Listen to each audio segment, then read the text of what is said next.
what draws people to me is the neuroscience perspective that I bring to it. So some of these things that we learn from medical neuroscience and quantum physics very much can be applied. And when you speak that language, to put some not the really in-depth theory stuff, but when you put some language to these things, people get it.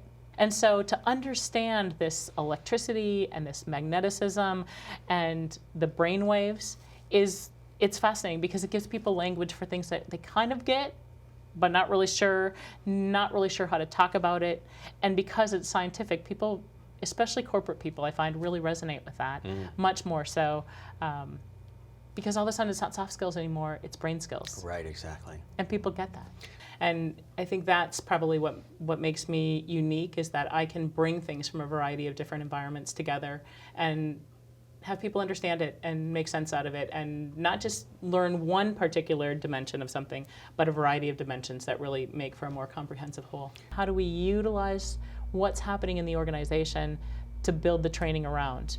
Because this is another piece of where the training and development world has gone wrong, is we go to a conference and we get inspired. We listen to a TED Talk, we get inspired. We learn a new training, we get inspired, and then we shut the notebook and we go back to work. Right. And then it all just sits in the notebook.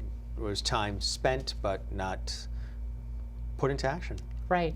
So how do we use what's really going on in the organization and how we actually interact, the things that frustrate us about, every week we have to go to this meeting and half of this group isn't prepared and the other half is tuned out.